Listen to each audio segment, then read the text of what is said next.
CTET পরীক্ষার যে বাংলা ভাষা রয়েছে তার বাংলা প্যাডাগজির তার প্র্যাকটিস সেট যেটা রয়েছে এটা নিয়ে আমরা আজকে আলোচনা করব। এখানে বেশ কয়েকটি প্যাডাগজির প্রশ্ন আপনাদের জন্য আজকে আমরা নিয়ে এসেছি। সুতরাং শেষ পর্যন্ত সাথে থাকুন, বেশ কয়েকটি প্রশ্ন আপনারা পাবেন এবং আপনারা আমাদের সঙ্গে তার কারেক্ট আনসার কী হবে সেটা আপনারা খুব তাড়াতাড়ি আমাদের সঙ্গে কমেন্ট করুন এবং এই ধরনের ক্লাস পেতে এখনই আমাদের চ্যানেলকে সাবস্ক্রাইব করে সাথে থাকুন, কারণ এখন ভালো হাতের লেখায় যথাযথ প্রকাশ ঘটবে। ভালো হাতের লেখায় যথাযথ প্রকাশ ঘটবে। তো একজন ছাত্র যদি ভালো হাতের লেখা লেখে তখন সেটাকে আমরা কি বলে প্রকাশ পাবো বা কখন সেটা প্রকাশ ঘটবে? ছন্দ যদি ঠিকঠাক থাকে তাহলে, অলংকার যদি ঠিকঠাক থাকে তাহলে, বর্ণ যদি ঠিকঠাক থাকে তাহলে, আর ছেদ, জ্যোতি এবং বিরাম চিহ্নের যদি সঠিক ব্যবহার থাকে তখন আমরা সেটাকে ভালো হাতের লেখা বলতে পারবো বা ভালো হাতের লেখার যথাযথ প্রকাশ সেখানে ঘটবে। তো এই ১ নম্বর প্রশ্নের কারেক্ট আনসার কী হবে? আপনারা খুব তাড়াতাড়ি কমেন্ট করুন। তবে আপনারা আমাদের আগে কমেন্ট করবেন। তার ফলে কী হবে? আপনারা কতটুকু শিখতে পেরেছেন সেটা আপনারা নিজে থেকেই অনুমান করতে পারবেন। তো এই প্রশ্নের কারেক্ট আনসার হবে ভালো হাতের লেখায় যথাযথ প্রকাশ ঘটবে। দেখুন, ছন্দ, অলংকার। ছন্দ যখন আমরা কবিতা পড়ি তখন আমরা ছন্দের ব্যাপারে আমরা দেখি। অলংকার যখন পড়ি সেটা আমরা কবিতার দিকে আমরা দেখি। কবিতার ক্ষেত্রে ছন্দ এবং অলংকারের বিশেষ ভূমিকা রয়েছে এবং ভালো হাতের লেখায় যদি কেউ ছেদ, জ্যোতি বা বিরাম চিহ্নের যদি সঠিক ব্যবহার করে যদি সে লিখতে পারে তখন সেটা আমরা ভালো হাতের লেখায় তার যথাযথ প্রকাশ ঘটবে, এটা আমরা বলতে পারি। সুতরাং এক্ষেত্রে কারেক্ট অ্যান্সার হবে কোনটি? Option number D. চলুন আমরা নেক্সট পরবর্তী প্রশ্ন দেখে নিই। সৃজনশীল রচনার মাধ্যমে শিক্ষার্থীর কি দক্ষতা প্রকাশ পায়? একজন ছাত্র যখন সৃজনশীল রচনা করবে মানে নিজে থেকে যখন সে কিছু একটা লিখবে বা নিজে থেকে কোনো কিছু একটা বানাবে, সেই ক্ষেত্রে শিক্ষার্থীদের কি দক্ষতা প্রকাশ পাবে? ১ নম্বর অপশনে বলেছে শিক্ষার্থীদের আনন্দ হয়। ২ নম্বরে বলেছে কি বলেছে? তাদের শিল্প, সৌন্দর্যবোধ এবং কল্পনার শক্তির বিকাশ ঘটবে। ৩ নম্বরে বলেছে বিষয়বস্তু গুছিয়ে লিখতে পারবে। ৪ নম্বরে বলা হচ্ছে কি হাতের লেখা পরিষ্কার হবে। তো এখানে কারেক্ট আনসার কি? কোয়েশ্চন নাম্বার 2 কারেক্ট আনসার কি হবে? খুব তাড়াতাড়ি বলুন তো। সৃজনশীল রচনার মাধ্যমে শিক্ষার্থীদের কি দক্ষতা প্রকাশ পাবে? সৃজনশীল মানে কি? ক্রিয়েটিভিটি। সে নতুন কিছু করবে। তো নতুন কিছু কোথা থেকে করবে? সে তার কল্পনা থেকে করবে, ঠিক আছে? সুতরাং এখানে ডাইরেক্ট লেখা আছে কি এখানে তাদের শিল্প মানে তারা কী ধরনের দক্ষতা প্রকাশ করতে পারছে বা তার দক্ষতায় কতটুকু সৌন্দর্যতা রয়েছে বা তার কল্পনার শক্তি কতটুকু রয়েছে সেটার বিকাশ ঘটবে। সুতরাং এখানে option number B is the right answer. পরবর্তী প্রশ্ন দেখে নেওয়া যাক। কোয়েশ্চন নাম্বার 3 কি বলেছে? কারেক্ট আনসার কি? আপনারা খুব তাড়াতাড়ি কমেন্ট করুন। কিভাবে শিক্ষার্থীদের সাহিত্য সৃষ্টির প্রতি অনুরাগ জন্মে? শিক্ষার্থীদের যে সাহিত্য সৃষ্টির প্রতি অনুরাগ আমরা কিভাবে জন্মাতে পারি? ভালো কথা বলতে পারলে শিক্ষার্থীদের অনুরাগ জন্মাবে সাহিত্য সৃষ্টির প্রতি। ভালো গান গাইতে পারলে, ভালো বক্তৃতা দিতে পারলে, আর মননশীল শিখন দক্ষতার ফলে। তো এখানে কারেক্ট আনসার কোনটি হবে? Option number A B C ডির মধ্যে। কোয়েশ্চেন নাম্বার 3 আপনারা খুব তাড়াতাড়ি কমেন্ট করুন তো ভাই। সাহিত্য সৃষ্টির প্রতি অনুরাগ জন্মাবে। সাহিত্য তখনই সে সৃষ্টি করতে পারে যখন সে মননশীলভাবে শিখন দক্ষতা লাভ করবে তখন, ঠিক আছে? ভালো গান গাইতে পারলে হবে না, ভালো কথা বললে হবে না, ভালো বক্তৃতা দিলে হবে না। তার কারেক্ট আনসার হবে কি? মননশীল শিখন দক্ষতার ফলে তার সাহিত্য সৃষ্টির প্রতি অনুরাগ জন্মাবে। লিখন অভ্যাসের ফলে মানুষের কি লাভ হয়? নেক্সট প্রশ্ন। লিখন অভ্যাসের ফলে মানুষের কি লাভ হয়? Question number 4 correct answer comment বক্সে তাড়াতাড়ি বলুন তো এবিসিডি। আপনারা এইভাবে লিখবেন কোয়েশ্চেন নাম্বার 4 এ নতুবা বি নতুবা সি নতুবা ডি। আপনাদের মত অনুযায়ী কারেক্ট আনসার কোনটি হয়? খুব তাড়াতাড়ি কমেন্ট করুন তো। লিখন অভ্যাসের ফলে মানুষের কি লাভ হবে?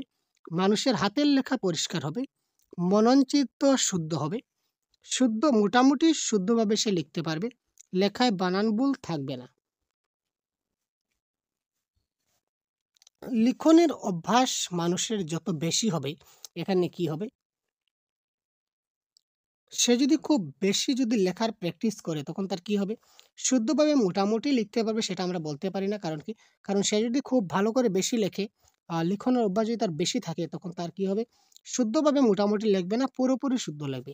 হাতের লেখা পরিষ্কার হবে। যার হাতের লেখা সে যদি গুড গুড করে লেখে, সুন্দর হাতের লেখা যদি লিখে, তাহলে প্রথমবার লিখলেও কিন্তু তার হাতের লেখা পরিষ্কার হয়। সেখানে বারবার লিখনের অভ্যাস করার কোনো প্রয়োজন নেই। মননচিত্ত শুদ্ধ হয় সেটাও কারেক্ট অ্যান্সার হবে না।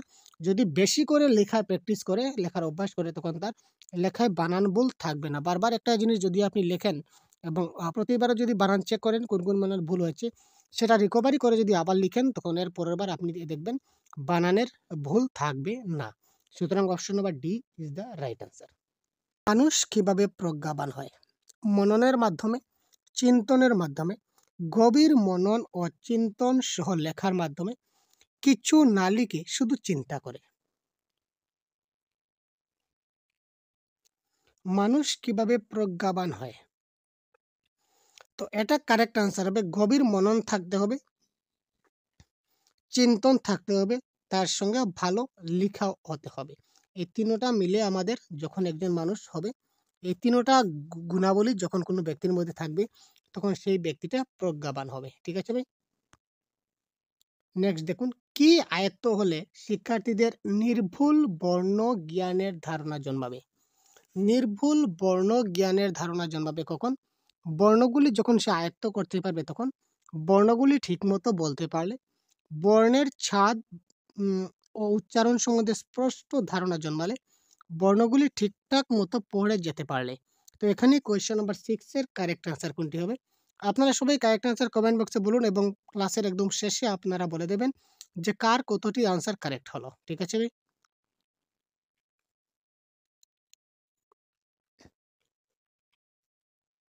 তো এখানে কারেক্ট আনসার হবে বর্ণের ছাঁচ এবং উচ্চারণ সম্বন্ধে যদি স্পষ্ট ধারণা থাকে, তখন তাকে আমরা বলবো বর্ণজ্ঞানের ধারণা জন্মাবে। কারণ প্রত্যেকটা বর্ণের কিন্তু উচ্চারণের যে ভিত্তি বা উচ্চারণের স্টাইল কিন্তু আলাদা আলাদা। আমরা যখন বলি ক, তখন এক নম্বরে উচ্চারণ করব। খ, খ বলে একটু স্ট্রেচ বেশি দেব। ক, খ, খ বললে উচ্চারণে যেটা স্ট্রেস আছে, উচ্চারণে যেটা চাপ মাত্রা আছে, সেটা আমরা একটু বেশি দিতে হবে। গ, তারপর কি ঘ, যখন গ বলবো তখন একটু কম স্ট্রেস দেব। তারপর ঘ যখন বলবো তখন একটু বেশি স্ট্রেস দিতে হবে। তো এই ধরনের ধারণা, এই উচ্চারণ সম্বন্ধে যদি স্পষ্ট ধারণা একজন শিশুর জন্মে যায়, তখন আমরা বলতে পারবো যে তার কি হচ্ছে, নির্ভুল বর্ণ জ্ঞানের ধারণা জন্মেছে। ঠিক আছে ভাই? সাধারণত কয় ধরনের হাতের লেখার সঙ্গে আমরা পরিচিত?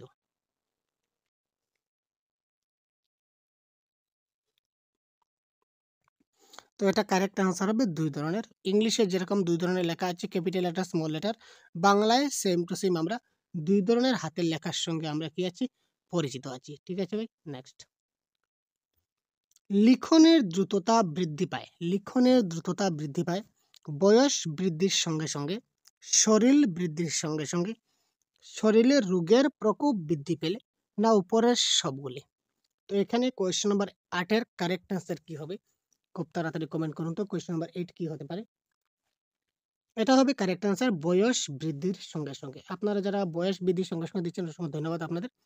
তো বয়স বৃদ্ধির সঙ্গে সঙ্গে মানুষের কি হয়, লিখন দক্ষতার সেটা কি হবে, বৃদ্ধি পাবে। লিখনের ক্ষেত্রে স্পষ্টতা হলো, লিখনের ক্ষেত্রে যেটা স্পষ্টতা আমরা বলি, ক্লিয়ার, লেখার ক্ষেত্রে একটা স্পষ্টতা রয়েছে, যে লেখাটা কিন্তু স্পষ্ট হতে হবে। তো এই যে স্পষ্টতা, সেটা কি, বাক্যের মধ্যে শব্দগুলির পরস্পর থেকে নির্দিষ্ট দূরত্বে অবস্থান, তারপর হচ্ছে সাধু ভাষার ব্যবহার, তারপর হচ্ছে কি চলিত ভাষার ব্যবহার, তারপর হচ্ছে উপরের সবগুলি। তো এই ক্ষেত্রে কারেক্ট আনসার কোয়েশ্চন নাম্বার 9 কি হবে বলুন তো? বাক্যের মধ্যে প্রত্যেকটা যে আমরা বর্ণ লিখব, বর্ণের প্রত্যেকটা যেটা সাইজ রয়েছে, যেমন হ, ল, এই দেখুন আমি লিখলাম হল। হটা কি ছোট, লটা আমি বড় লিখলাম, সেটা আমার স্পষ্টতা বোঝায় না। ঠিক আছে? তারপর আরেকটা আমি দিকে দিয়ে দিচ্ছি আপনাদের, যেমন ক, ল, আর হচ্ছে কি ম। এবার তখন ক, ল, ম লিখলাম, সবগুলি ক এবং ল দুইটা প্রায় সেম রয়েছে, সেম দূরত্বে, এবং মটা কিন্তু অনেক বেশি দূরত্বে আমার রয়ে গেছে এবং মটা একটু বড় হয়ে গেছে। কি হতে হবে, পরস্পর, বাক্যের মধ্যে শব্দগুলির পরস্পর থেকে নির্দিষ্ট দূরত্বে অবস্থান। প্রত্যেকটা শব্দের যেটা দূরত্ব রয়েছে, প্রত্যেকটা বর্ণের, দুঃখিত, প্রত্যেকটা বর্ণের যেটা দূরত্বটা কি হতে হবে? একদম সমান হতে হবে এবং লেখার যেটা সাইজ রয়েছে, প্রত্যেকটা সাইজ আমার কি হতে হবে? সমান হতে হবে। তখন সেটাকে আমরা কি বলবো? স্পষ্টতা বলবো। সুতরাং অপশন নাম্বার এ এই ক্ষেত্রে কি কারেক্ট আনসার। এখানে সাধু ভাষা ব্যবহার করেও আমরা লিখতে পারি বা চলিত ভাষা ব্যবহার করেও লিখতে পারি, দুটোটাও কিন্তু শুদ্ধ। সাধু ভাষা ব্যবহার করে লিখতে পারি, চলিত ভাষা ব্যবহার করে শুনতে পারি, কিন্তু সাধু এবং চলিত মিক্সড করে আমরা লিখতে পারি না। সুতরাং এই ক্ষেত্রে কারেক্ট আনসার কোনটি হবে? বাক্যের মধ্যে পরস্পর থেকে নির্দিষ্ট দূরত্ব অবস্থান, সাধু চলিত কোনো ব্যাপার নয়। তো স্পষ্টতা বলেছে, স্পষ্টতা মানে কি? সেই প্রত্যেকটা যে আমাদের বর্ণ আছে সবগুলি একই দূরত্বে অবস্থান করতে হবে এবং একই মাপের হতে হবে। নেক্সট, লেখার জন্য শিক্ষার্থীর কিসের প্রয়োজন? খাবারের প্রয়োজন, ঘুমের প্রয়োজন, খেলার প্রয়োজন, না আগ্রহের প্রয়োজন? তো এই প্রশ্নের কারেক্ট অ্যান্সার আমি জানি আপনারা খুব অনায়াসে দিতে পারবেন খুব তাড়াতাড়ি। তো বলুন তো ভাই এই প্রশ্নের কারেক্ট অ্যান্সার কি হবে? কোয়েশ্চেন নাম্বার 10, লেখার জন্য শিক্ষার্থীদের কিসের প্রয়োজন হবে? লিখতে গেলে শিক্ষার্থীদের কিসের প্রয়োজন? খাবারের তো প্রত্যেকটা ব্যক্তির প্রয়োজন হচ্ছে খাবারের। সে লেখা জানুক চাহে না জানুক, বা লেখার তার ইচ্ছা থাকুক চাহে না থাকুক, সে লিখতে পারুক কি না পারুক, তার খাবারের তো প্রয়োজন রয়েছে। ঘুমের প্রয়োজন, প্রত্যেকটা ব্যক্তির ঘুমের প্রয়োজন রয়েছে, তার সঙ্গে লেখার কোনো প্রয়োজন নেই, লেখার কোনো সম্পর্ক নেই। খেলার কোনো সম্পর্ক নেই, লেখার সঙ্গে খেলার কোনো সম্পর্ক নেই। সুতরাং কারেক্ট আনসার কি হবে? আগ্রহ। লেখার আগ্রহ তার থাকা উচিত। সে যদি বলে যে আমি লিখবো, আমাকে লিখতে হবে, তার যদি লেখার প্রতি ইন্টারেস্ট থাকে, আগ্রহ থাকে, তখনই সে লিখতে পারবে। সুতরাং লিখনের জন্য শিক্ষার্থীর আগ্রহ থাকা একান্ত প্রয়োজন। Option number D is the right answer. Next question number 11, correct answer কি হবে? আমি ক্লাসের শুরুতে এই প্রশ্নের আনসার আপনাদের বলে দিচ্ছি। শিক্ষার্থীরা কিভাবে সৃজনশীল লেখায় অভ্যস্ত হতে পারে? সবসময় এটা ওটা লিখলে, চিন্তা ভাবনা করে নির্ভুলভাবে লিখন চর্চা করলে, মাঝে মাঝে এটা ওটা লিখলে, ভাবনা ছাড়াই কোনো কিছু লিখলে, তো সৃজনশীল লেখায় তখন সে অভ্যস্ত হবে। সৃজনশীল মানে কি? ক্রিয়েটিভিটি। হঠাৎ আপনাকে বলা হলো যে আপনি কলম সম্বন্ধে এক পেজ লিখুন, আপনি চিন্তা ভাবনা ছেড়ে কলম, আপনার কিন্তু কোনো প্রিপারেশন নেই যে কলম থেকে আপনি কি লিখবেন, আপনি খুব তাড়াতাড়ি লিখলেন। বা আপনাকে বলা হলো যে আমাদের সহজ গুরু সম্বন্ধে আপনি লিখুন এক পেজ, তখন আপনি কোনো কিছু ভেবে চিনতে না পেরে আপনার যা মনে হচ্ছে আপনি তা লিখে দিলেন, সেগুলো হচ্ছে কি? সৃজনশীল লেখা। তো এটা কারেক্ট অ্যান্সার হবে কি? ভাবনা ছাড়াই কোনো কিছু লেখা লিখলে সেটা সৃজনশীল লেখা হতে হয়। ঠিক আছে ভাই? তো তারপর দেখুন কোয়েশ্চেন নাম্বার 12, লিখনের একটি বৈশিষ্ট্য। আমরা কিন্তু তার আগে কিন্তু বলে দিয়েছি লিখনের বৈশিষ্ট্য। পড়তে পারা, সাহিত্য রস অনুধাবন করা, না স্পষ্টতা, না কোনোটি নয়? সাহিত্য রস আমরা কখন অনুধাবন করি? যখন কোনো একটা পাঠ আমরা পড়ি, যখন আমরা কোনো কিছুটা রিডিং করি, তখন সেখান থেকে আমরা সাহিত্য রস অনুধাবন করি, সেটা রাইটিংয়ের সঙ্গে সম্পর্কযুক্ত নয়। পড়তে পারা, লিখতে গেলে তো ভাই যা লিখবো সেটা তো পড়তে হবে নিশ্চয়, কারণ পড়তে পারার মতো লিখতেই হবে। সুতরাং এখানে কারেক্ট আনসার কি? স্পষ্টভাবে লিখতে হবে, অর্থাৎ স্পষ্টতা, আমরা যেটা একটু আগে বলেছিলাম স্পষ্টতা। তো স্পষ্টতা is the right answer. Next দেখুন, ভাষা ব্যবহারের কৌশল আয়ত্ত হলে শিক্ষার্থীরা কিভাবে উপকৃত হতে পারে? ভাষা ব্যবহারের কৌশল যদি আমরা আয়ত্ত করতে চাই, তাহলে শিক্ষার্থীরা কিভাবে উপকৃত হতে পারে? দ্রুত লিখতে পারে, শুদ্ধ লিখতে পারে, দ্রুত পড়তে পারে, না দ্রুত এবং নির্ভুলভাবে লিখতে পারে? তো কারেক্ট আনসার কি হবে? খুব তাড়াতাড়ি কমেন্ট করুন। এবং প্রতিদিন আমাদের এই চ্যানেলে আপনারা ক্লাস পাবেন আমাদের বাংলা ভাষার প্রত্যেকটি সিলেবাস আমরা এই চ্যানেলে আপনাদের জন্য কমপ্লিট করে দেবো সিটেট পরীক্ষার। তো ভিডিওটি ভালো লাগলে অবশ্যই লাইক করবেন এবং বন্ধুদেরকে শেয়ার করতে ভুলবেন না। এবং আবার বলছি, যদি নতুন হয়ে থাকেন অবশ্যই সাবস্ক্রাইব করে সাথে থাকবেন। তাহলে আমি ভিডিও দেওয়ার সঙ্গে সঙ্গে আপনারা কিন্তু প্রত্যেকটা ভিডিও আপনারা পেয়ে যাবেন। তারপরে দেখুন, ভাষা ব্যবহারের কৌশল আয়ত্ত হলে শিক্ষার্থীরা কিভাবে উপকৃত হতে পারে? কোয়েশ্চেন নম্বর 13, এটা কারেক্ট আনসার হবে। ভাষা ব্যবহারের কৌশল যদি তার আয়ত্ত হয়, তাহলে শিক্ষার্থীরা দ্রুত এবং নির্ভুলভাবে লিখতে পারবে। কার চিহ্নগুলি কোথায় বসে? কার মানে কি? আকার, ইকার, রস্বইকার যাকে বলি, বা আমরা বলতে পারি দীর্ঘইকার বা রস্বইকার। এখানে দেখুন, ডান পাশে, বাম পাশে, ডান ও বাম পাশে, ডান বাম উপরে ও নিচে। এখানে দেখুন আকার, আকার সেটা কোথায় বসেছে? আমাদের ডান পাশে বসেছে। রস্বইকার সেটা কি? বাম পাশে বসেছে, মানে আগে বসেছে। দীর্ঘইকার সেটা পিছনে বসবে। আবার রস্বইকার, দীর্ঘকার সেটা কোথায় বসবে? আমাদের নিচে বসবে। আর যদি আমরা রেফ জাতীয় কিছু ব্যবহার করি তখন সেটা কি? আমাদের উপরে বসবে। সুতরাং ডান, বাম, উপর এবং নিচ এই সবগুলি হবে কারেক্ট আনসার। ভাষার কথ্য রূপ কি? যে ভাষা সবসময় ব্যবহার করে, যে ভাষা মাঝে মাঝে ব্যবহার করে, যে ভাষা বলতে কষ্ট হয়, যে ভাষা তার কাছে সবচেয়ে স্বাভাবিক এবং ভাবের আদান প্রদানের উপযোগী। এখানে কোয়েশ্চন নাম্বার 15 অনেক easy question. Question number 15 correct answer কি হবে? খুব তাড়াতাড়ি আপনারা কমেন্ট করুন তো কারেক্ট অ্যান্সার কি হতে পারে?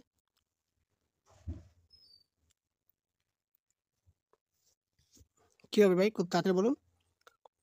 যে ভাষা সবসময় ব্যবহার করে, আর যে ভাষা বলতে কষ্ট হয়, যে ভাষা মাঝে মাঝে ব্যবহার করে সেটা তো হবে না। ভাষা বলতে কষ্ট হবে না। এই দুটোর মধ্যে কনফিউশন। তো এখানে দেখুন, যে ভাষা মানে ভাবের আদান-প্রদান, আমরা ভাবের আদান-প্রদান করার জন্য যে ভাষাটা উপযোগী এবং যে ভাষাটা তার কাছে স্বাভাবিক, সেটাই তার ক্ষেত্রে কি হবে? কথ্য ভাষা হবে। ঠিক আছে? Option number D is the right answer. আরোহী পদ্ধতিটি মনোবিজ্ঞানসম্মত পদ্ধতি। কারণ কি? আরোহী পদ্ধতি যেটা কি সেটা মনোবিজ্ঞানসম্মত পদ্ধতি। তার কারণ কি? এটি অজানা থেকে জানা যায়, বিমূর্ত থেকে মূর্তর দিকে যায়। এটি জানা থেকে অজানায় যায়, আবার বিশেষ থেকে সাধারণের দিকে যায়। অর্থাৎ আরোহী পদ্ধতির বৈশিষ্ট্য আমাদের জানতে হবে, অবরোহী পদ্ধতির বৈশিষ্ট্যগুলো আমাদের জানতে হবে।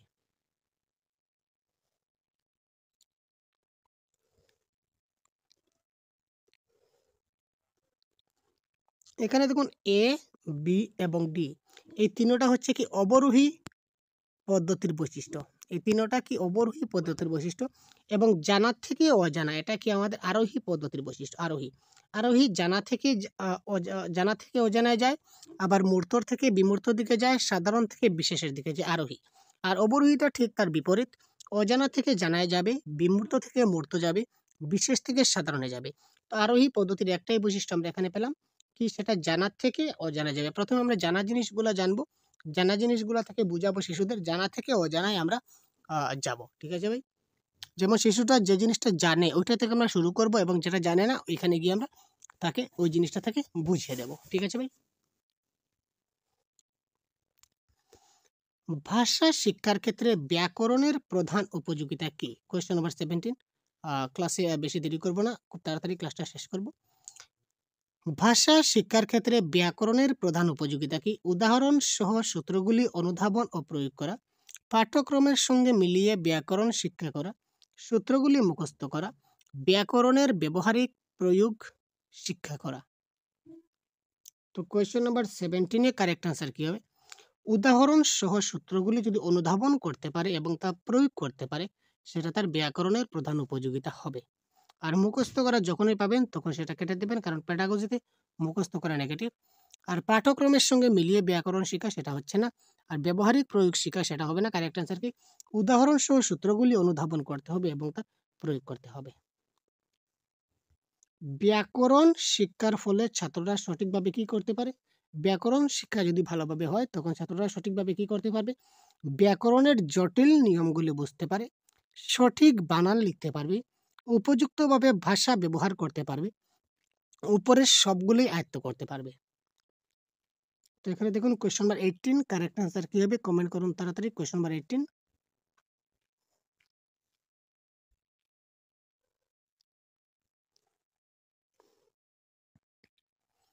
এটা দেখুন, ব্যাকরণ শিক্ষা যদি সে ভালোভাবে করতে পারে তখন সে কি করতে পারবে? জটিল নিয়মগুলো বুঝতে পারবে, সঠিক বানানও লিখতে পারবে, কারণ বানানের সঙ্গে কিন্তু ব্যাকরণের সম্পর্ক রয়েছে। উপযুক্তভাবে ভাষা ব্যবহারও করতে পারবে। সুতরাং এখানে উপরের সবগুলি আয়ত্ত হবে, এটা হবে কারেক্ট আনসার। বিশ্লেষণ পদ্ধতি। বিশ্লেষণ পদ্ধতি মানে কি? সূত্রগুলিকে উদাহরণের সাহায্যে বারবার বিশ্লেষণ, সূত্রগুলিকে মুখস্থ করানো, উদাহরণগুলিকে মুখস্থ করানো, সূত্র এবং উদাহরণগুলিকে মুখস্থ করানো। তো কারেক্ট অ্যান্সার কি হবে? বিশ্লেষণ পদ্ধতি। Question number 19। 19 এর এবিসিডি কোনটা কারেক্ট অ্যান্সার হবে? খুব তাড়াতাড়ি কমেন্ট করুন তো।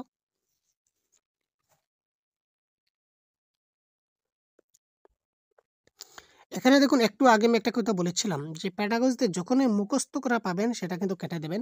তো দেখুন মুখস্থ করা রয়েছে, মুখস্থ করা রয়েছে, আবার এখানে দেখুন মুখস্থ করা, তিনটা মুখস্থ আমরা কেটে দিলাম। আলটিমেটলি আমাদের কারেক্ট অ্যান্সার কি? অপশন নাম্বার এ, সূত্রগুলিকে উদাহরণের সাহায্যে বারবার বিশ্লেষণ করতে হবে, তাই না? আবার দেখুন এখানে বিশ্লেষণ পদ্ধতির মধ্যে কিন্তু লুকিয়ে আছে যে আমাদের কি করতে হবে? বারবার বিশ্লেষণ করে তাকে বোঝাতে হবে। সুতরাং বিশ্লেষণ পদ্ধতিতে বিশ্লেষণ করতে হবে, এটা স্বাভাবিক ব্যাপার। সুতরাং অপশন নাম্বার এ সব দিক দিয়ে কারেক্ট আনসার। তারপর দেখুন আজকের ক্লাসের একদম সর্বশেষ প্রশ্ন আমরা যেটা আলোচনা করব। তো এই প্রশ্নের কারেক্ট আনসার কি হবে আপনারা একটু কমেন্ট বক্সে কমেন্ট করুন তো ভাই। অবরোহী পদ্ধতির বৈশিষ্ট্য কি? আমরা একটু আগে আপনাদের বলে দিয়েছিলাম আরোহী এবং অবরোহী। ভাষাই ব্যাকরণকে অনুসরণ করবে। ব্যাকরণ ভাষাকে অনুসরণ করে। শিশু কিশোরের পক্ষে উপযোগী। ব্যাকরণ পাঠকে আকর্ষণীয় করে। তো এই ক্ষেত্রে কারেক্ট আনসার কি অবরোহী পদ্ধতির বৈশিষ্ট্য এবিসিডি কোনটা কারেক্ট হবে তাড়াতাড়ি কমেন্ট করুন।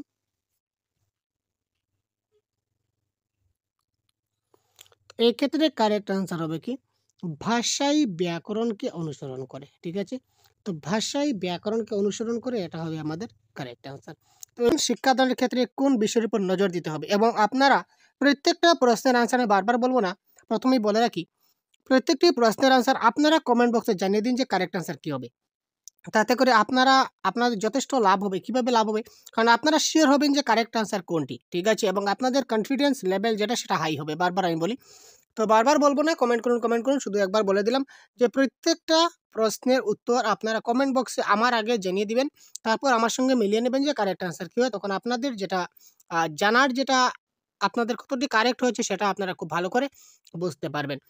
তারপর প্রথম প্রশ্ন দেখুন, আমাদের আজকের প্রথম প্রশ্ন, ব্যাকরণ শিক্ষাদানের ক্ষেত্রে কোন বিষয়ের উপর নজর দিতে হবে? নির্ভুল ও দক্ষতার সঙ্গে ভাষা বিকাশ, ব্যাকরণের সূত্রগুলি শেখানো, সূত্রস্থ উদাহরণ অধিগত করানো, ভালোভাবে সূত্রগুলি বুঝিয়ে দেওয়া। তো ব্যাকরণ শিক্ষাদানের ক্ষেত্রে কোন বিষয়ের উপর নজর দিতে হবে? কারেক্ট আনসার কি হবে? এটা কারেক্ট আনসার হবে নির্ভুল ও দক্ষতার সঙ্গে ভাষা প্রয়োগ। আমরা যখন ভাষা প্রয়োগ করব তখন ব্যাকরণ শিক্ষাদানের ফলে আমাদের কি হবে? আমরা সেই ভাষাটা নির্ভুলভাবে প্রয়োগ করতে পারবো এবং দক্ষভাবে প্রয়োগ করতে পারবো। এখানে সূত্র, ব্যাকরণের সূত্রগুলো আমরা শিশুদেরকে শিখাই না। আবার সূত্র ভালোভাবে সূত্র বুঝিয়ে দেওয়া, সূত্র এখানে কোনো ফ্যাক্টর করছে না। আবার এখানে দেখুন সূত্রস্থ, সূত্র আমাদের এই ক্ষেত্রে ব্যাকরণের ক্ষেত্রে ফ্যাক্টর করে না। সুতরাং সূত্র তিনোটা আমরা কেটে দিলাম। আলটিমেটলি আমাদের option number A is the right answer. পরবর্তী প্রশ্ন, কোনো শিক্ষার্থী বানান ভুল করলে শিক্ষক হিসেবে আপনি কি করবেন? দেখুন এই প্রশ্নের আনসার আপনারা আমার আগে শেষ করে দেবেন। দেখুন বকাবকি করবেন, আমরা শিশুদেরকে বকাবকি করি না।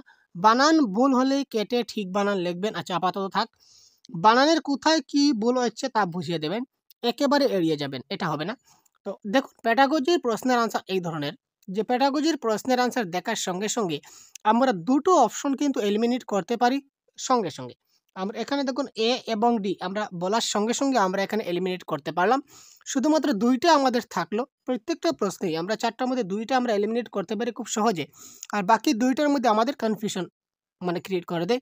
তো বাকি দুইটা থেকে কোনটা আমাদের সবচেয়ে ভালো হবে সেটা আমাদের খুব ভালো করে বুঝে নিতে হবে, তারপর কারেক্ট আনসার কী হবে সেটা আমাদের করতে হয়। তো এখানে দেখুন বিতে বলেছে ভুল বানান কেটে ঠিক বানান লিখবেন। ঠিক আছে, শিক্ষক যদি শিক্ষার্থীরা বানান ভুল করে তাহলে তিনি ভুল বানানটাকে কেটে তিনি শুদ্ধ বানান লিখে দেবেন। ঠিক আছে, এটা কারেক্ট। কিন্তু এখানে অপশন সি বলেছে, দেখুন বানানের কোথায় কি ভুল হয়েছে তা বুঝিয়ে দেবেন। তো এখানে দুটি থেকে বেস্ট কোনটি হবে? দেখুন শিক্ষক যদি বানান ভুল করে ঠিক বানান লেখেন এবং বানানটা কেন ঠিক হলো কেন ভুল হলো যদি তিনি না বলেন, তাহলে শিক্ষার্থীরা শিখবে না। বারবার তিনি সেই ভুলগুলা সংশোধন করতে যাবেন, বারবার শিক্ষার্থীরা ভুল করবে এবং তিনি বারবার কাটবেন, বারবার তিনি সংশোধন করে দেবেন। এক্ষেত্রে শিক্ষার্থীর শিক্ষণটা তার কেন ভুল হলো সেটা তারা বুঝতে পারবে না। কিন্তু শিক্ষক মশাই একবার যদি বুঝিয়ে দেন যে বানানের তোমার এই জায়গাটাতে ভুল হয়েছে এবং এইরকম ভুল হয়েছে, তো এইরকম তুমি করতে নেই, ওটা ওরকম দিলে শুদ্ধ হবে, এরকম যদি তিনি বুঝিয়ে দেন তাহলে পরবর্তী সময়ে যখন শিশুটা বানান লিখবে তখন তার মাথায় জিনিসটা থাকবে। সুতরাং অপশন নাম্বার সি এই ক্ষেত্রে হয়ে যাবে কি কারেক্ট আনসার। তারপর দেখুন ভাষার উদ্দেশ্য কি? আমরা এইমাত্র বললাম ভাষার সৌন্দর্যকে সেটা নষ্ট করে না, শিক্ষার্থীদের নিরুৎসাহ করি না, কেবলমাত্র শুধু থাকলে প্যাডাগজিতে নেগেটিভ হয়। তো এখানে কারেক্ট আনসার হবে সাহিত্য পাঠের পথকে সুগম করা। নেক্সট, ব্যাকরণ শিক্ষায় সিদ্ধান্ত বা সূত্র পদ্ধতির বৈশিষ্ট্য কি? কারেক্ট আনসার কি হবে বলুন তো আপনারা। ব্যাকরণ শিক্ষায় সূত্র পদ্ধতি বলেছে, তার মানে অপশনে সূত্র থাকতে হবে। ঠিক আছে, তো এখানে সূত্রগুলি মুখস্থ করা, শুধুমাত্র সূত্র মুখস্থ করলে হবে না, সূত্রের সঙ্গে সিদ্ধান্ত মানে কি উদাহরণটা মুখস্থ করতে হবে বা উদাহরণটা বুঝতে হবে। সুতরাং সূত্র এবং উদাহরণ মুখস্থ করানো, এটা হবে এই ক্ষেত্রে কি কারেক্ট আনসার। তারপর দেখি অবরোহী পদ্ধতির বৈশিষ্ট্য কি? আপনারা সবাই জানুন অবরোহী পদ্ধতি আরোহী পদ্ধতি। আগে সূত্র পরে উদাহরণ, আগে উদাহরণ পরে সূত্র। শুধু নিয়মগুলি জানানো হয়, শুধু উদাহরণগুলি জানানো হয়। তো এই ক্ষেত্রে কারেক্ট আনসার কোনটি হবে? কোয়েশ্চেন নাম্বার 25 এর বলুন তো। অবরোহী পদ্ধতিতে কি করা হয়? আগে সূত্র পরে উদাহরণ দেওয়া হয়, অবরোহী। আর আরোহীতে আগে উদাহরণ পরে সূত্র। এটা হচ্ছে আরোহীর উদাহরণ। এটা হচ্ছে আরোহী আর এটা হবে কি? অবরোহী। অবরোহী পদ্ধতি তরুণ শিক্ষার্থীদের পক্ষে প্রযুক্ত নয় কারণ কি? অবরোহী পদ্ধতিটা যারা তরুণ শিক্ষার্থী রয়েছে তাদের ক্ষেত্রে সেটা প্রযুক্ত নয়, মানে অ্যাপ্লিকেবল নয়। এটার কারণ কি? এটি বেশি বিজ্ঞান নির্ভর, এতে উদাহরণের প্রয়োগ বেশি, এটি ছাত্রদের স্মৃতিশক্তির উপর নির্ভর করে, এটি মনোবিজ্ঞান নির্ভর। তো অবরোহী পদ্ধতিটা শিশুদের স্মৃতিশক্তির উপর ভিত্তি করে, মানে আমরা আগে বলেছিলাম, আগেটা একটু দেখি, যে আগে সূত্র দেব পরে উদাহরণ দেব। ঠিক আছে? এবার ধরুন আমরা ম্যাথমেটিক্স করছি, একটা উদাহরণ, ম্যাথমেটিক্স করছি। তো ম্যাথমেটিক্সে কিন্তু অনেকগুলা সূত্র থাকে, অনেক সূত্র। আমরা ধরে নিলাম 100টা সূত্র আছে, 100টা সূত্র। তো 100টা সূত্র প্রথমে সে শিখবে, তারপর সে অঙ্কগুলা করতে পারবে, তারপর উদাহরণ করতে পারবে, তাই না? এবার ধরে নিন একটা শিক্ষার্থীর স্মৃতিশক্তি খুব দুর্বল, সে কি করতে পারলো না, সূত্রগুলা মুখস্থ রাখতে পারলো না, বা আজকে মুখস্থ করলো 3 দিন পরে সেটা ভুলে গেল। সেই ক্ষেত্রে অবরোহী পদ্ধতিটা প্রযুক্ত নয়। সুতরাং এটা সেই জন্য এখানে বলেছে কি এটি ছাত্রদের স্মৃতিশক্তির উপরে নির্ভর করছে। ঠিক আছে ভাই? তারপর দেখুন আরোহী পদ্ধতি, একটু আগে যেটা বলেছিলাম আরোহী পদ্ধতি, কোয়েশ্চেন নাম্বার 27 কি হবে কারেক্ট অ্যান্সার? তাড়াতাড়ি বলুন তো। এবং ক্লাসটা ভালো লাগলে অবশ্যই লাইক করুন ভাই। আপনাদের এক একটা লাইক কিন্তু আমাদের অনেক মোটিভেট করে। আপনারা যারা এখনো পর্যন্ত লাইক করেনি অবশ্যই কাইন্ডলি একটা লাইক করে দেবেন। দেখুন আরোহী পদ্ধতি, তো আরোহী পদ্ধতি কি? এখানে প্রথমে উদাহরণ দেওয়া হয়, তারপর প্রথমে সূত্র বলা হয়, কোনো উদাহরণ দেওয়া হয় না, শুধু সূত্র আলোচিত হয়। তো আমরা একটু আগে বলেছিলাম যে আরোহী পদ্ধতিতে প্রথমে উদাহরণ দেওয়া হয়, তারপর সূত্রে যাওয়া হয়। প্রথমে উদাহরণ পরে সূত্র। তো যেহেতু অপশনে আমাদের দিয়েছে প্রথমে উদাহরণ দেওয়া হয়, সুতরাং option number A is the right answer. ভাষা হলো মানুষের নিজেদের মধ্যে ভাব বিনিময়ের সবচেয়ে গুরুত্বপূর্ণ বাহন। এই কথাটির বক্তা কে? এই ধরনের স্টেটমেন্ট রিলেটেড প্রশ্ন কিন্তু আপনারা পরীক্ষার হলে অনেক পাবেন, সুতরাং এগুলি আপনাদের খুব ভালো করে জানতে হবে। ভাষা হলো মানুষের নিজেদের মধ্যে ভাব বিনিময়ের সবচেয়ে গুরুত্বপূর্ণ বাহন, এই কথাটির বক্তাকে?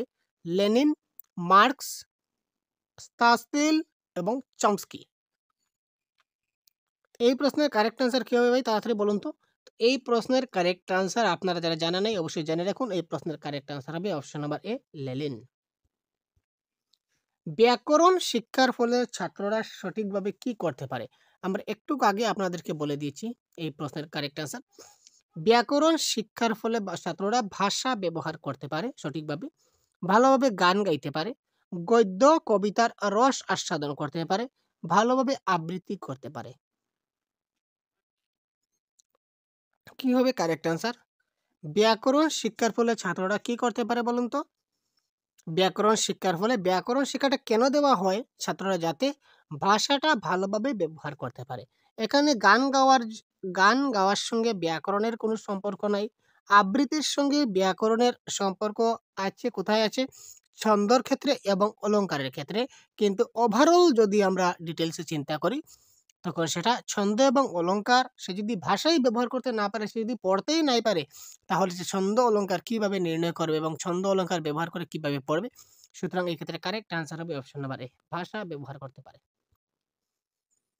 শিক্ষণের জন্য মূর্তন একান্ত প্রয়োজন। এই উদ্দেশ্যে আমরা যে সকল বস্তু সামগ্রী বা কৌশল ব্যবহার করে থাকি তা হলো, মূর্তন মানে বুঝতে পারছেন, যা দিয়ে আমরা শিক্ষার্থীকে শিখাই, বা আমরা বলতে পারি যেটাকে টিএলএম, মূর্ত বস্তু। এক কথায় শেষ, মূর্তন শব্দের অর্থ মূর্ত বস্তু।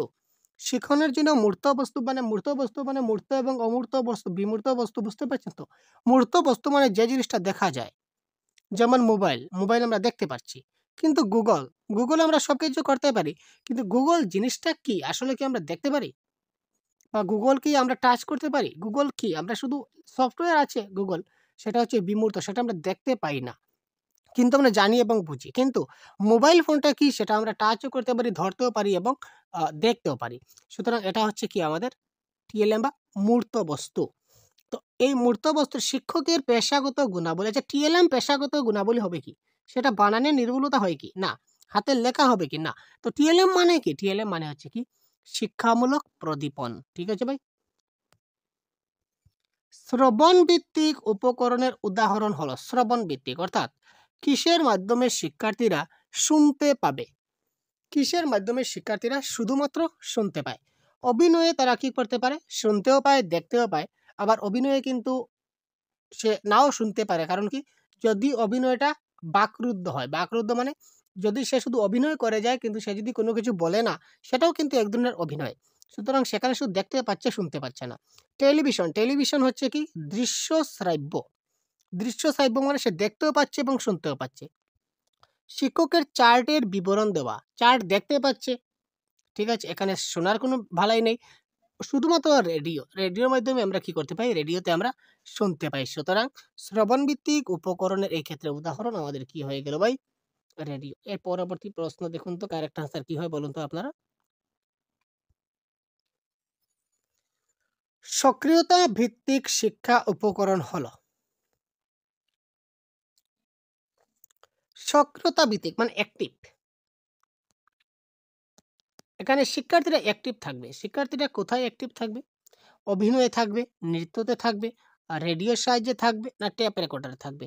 দেখুন ট্যাপ রেকর্ডার এবং রেডিও, এখানে কিন্তু শিক্ষার্থী অ্যাক্টিভ নয়। ট্যাপ রেকর্ডার ট্যাপ চালু করে দেবেন, ট্যাপে যা বলবে শিক্ষার্থী শুনবে। এখানে শিক্ষার্থীরা কিন্তু অ্যাক্টিভ নয়।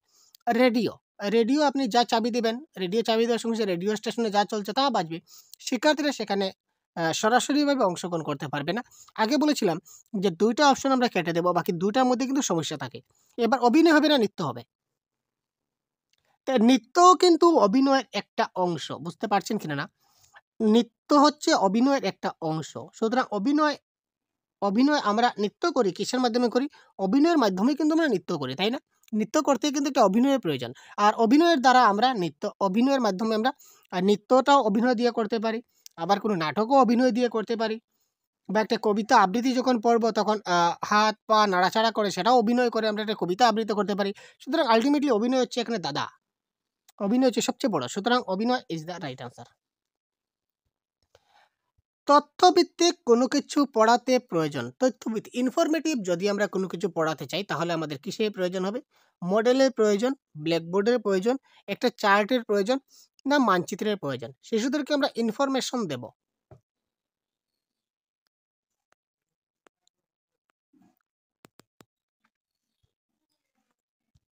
তাড়াতাড়ি কারেক্ট আনসার কি হবে তাড়াতাড়ি কমেন্ট করুন। তথ্যভিত্তিক কোনো কিছু পড়াতে প্রয়োজন, ইনফরমেশন কোনো কিছু দিতে সময় আমাদের কি পড়াতে হবে? মানে কোন জিনিসটা এখানে প্রয়োজন হবে বলুন তো? ইনফরমেশন আমরা একটা চার্টে পাই। মডেলও পাই না, ব্ল্যাকবোর্ডেও পাই না, মানচিত্রেও পাই না, আমরা চার্টে পাই। চার্টের মধ্যে মানচিত্র, কিন্তু মানচিত্রতে তথ্য পাই কিন্তু সেটা লিমিটেড। কিন্তু তথ্যে চার্টের মধ্যে আনলিমিটেড। যে ধরনের চার্ট আনবেন সেই ধরনের আপনি তথ্য পাবেন, তাই না? তো এখানে কারেক্ট আনসার হবে কি? চার্ট। শিক্ষামূলক উপকরণগুলিকে কয় ভাগে ভাগ করা যায়? শিক্ষামূলক যে টিএলএম আছে, টিএলএম গুলোকে কয় ভাগে ভাগ করা যায়? সেটা হবে ৫ ভাগে। কি কি ভাগ আমি আপনাদের পরবর্তীতে জানিয়ে দেব। তারপরে দেখুন এগুলির মধ্যে কোনটি দৃশ্য শ্রাব্য উপকরণের মধ্যে পড়ে? আমরা একটু আগে বলেছিলাম দৃশ্য শ্রাব্য মানে যেটা দেখতেও পারে এবং শুনতেও পারে।